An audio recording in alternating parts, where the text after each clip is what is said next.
Good morning, friends. I welcome you back to the PYQ series that we are doing. This is the fifth question that we are taking up from 2025 question paper.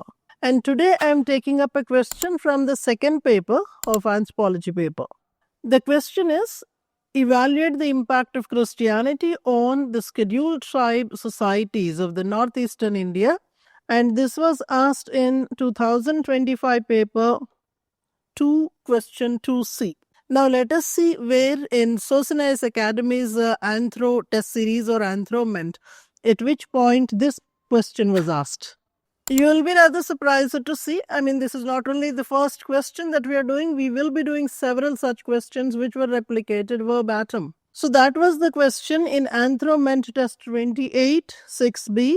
Those of you who have given the test series, you may perhaps go back and check. Christianity, impact of Christianity on scheduled tribe societies of Northeast India.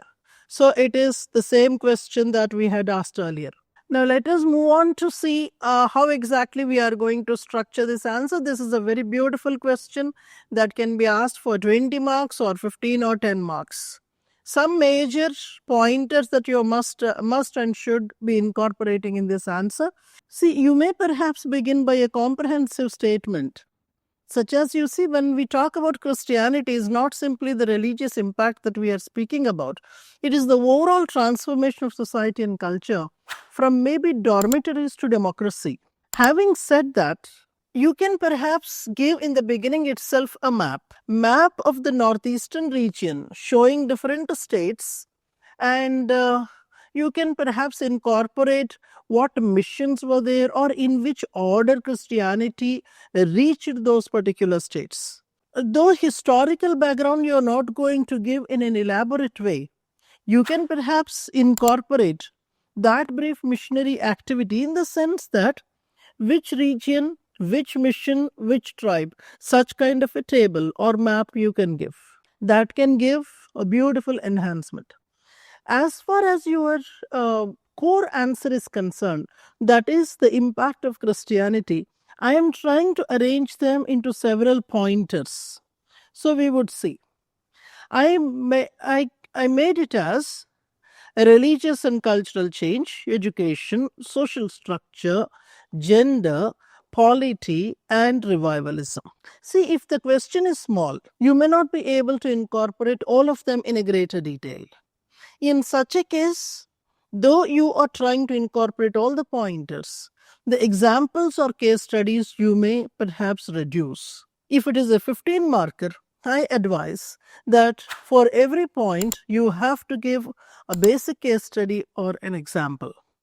So when we are talking about religious and cultural change, you can give the case studies of Mizoram. It's not only that, the incorporation of Christianity within the tribal religion is at different degrees. We can incorporate in our answer the degrees of spread of Christianity in. So that may be in terms of change in the deities, change in the rituals and practices, the clergy or the priest, the nature of religion, whether it is violence, etc. Apart from this, we also see there are certain places where the new faith has replaced the older ones. At certain places where the new and old are continuing. So that is where we see syncretism coming up. That's what we mean it as culture, not religion. So this a bit of elaboration I have given. You can do this for each and every pointer that we are giving. Similarly here, wherever education and literacy is there, it is not simply that the new middle class has emerged. Nagaland offers a beautiful case. That is where you may also incorporate the writings of Heimendorf or J.P. Mills among different Naga communities. And not to forget, you can here give a small table incorporating literacy rates of different states. Because you see, this answer is huge. The statistics that you can give are also huge, statistics and examples. And as far as your social structure is concerned, we have mentioned in the beginning that the religion had impacted from a change from dormitories to democracy. So, in the social structure, dormitories become a very important element. And also, when you are talking about the dormitories, couple of examples you can give, like the Naga Morongs, whichever popularly are there in your mind, you can incorporate them. And when we talk about marriage and rituals, how polygynous marriages have given way to monogamous, and also where polyandry and female lineage based, lineage based systems are replaced by patrilineage systems. So, those, and also when we are talking about modernization, it is a combination coming up because of education as well as various social aspects that are changing in the name of modernization and identity assertion. Here we are actually directing our answer to certain other end, that is ethnic identities. So education and the kind of social transformation that is happening had given rise to identity assertion, and that is where you can give the examples Manipur, Mizoram, etc. So when it comes to occupations also, we see a lot of change. There is something called peasantization that is coming up. Peasantization among the societies that were not into agriculture. This is also one major transformation, and also not to forget the kind of plantation agriculture that had come, because of which the change in the life of the people had happened. So you may also incorporate Assam, the tea plantations, etc.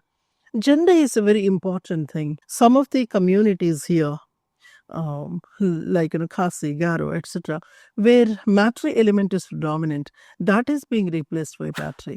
So when we are talking about the transformation, it is not a straight line. It is not a single line. There are multiple things that are happening. It is not that there is a loss or not that there is a total gain.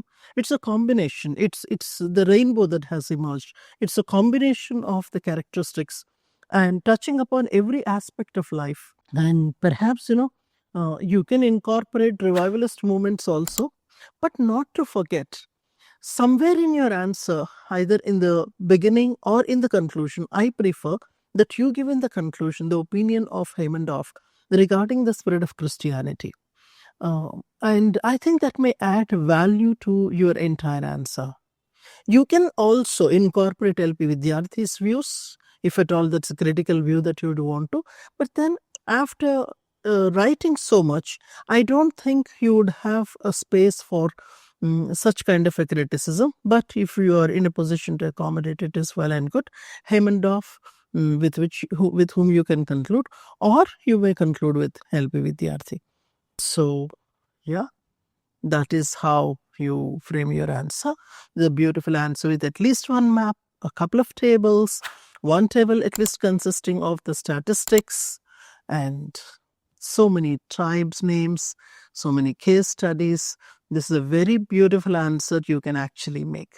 We will be looking into several other questions, one after the other. Stay tuned and keep practicing the answers. Get in touch with me if at all any help is required or anything that you would want to discuss. I would be rather happy to help out the young people.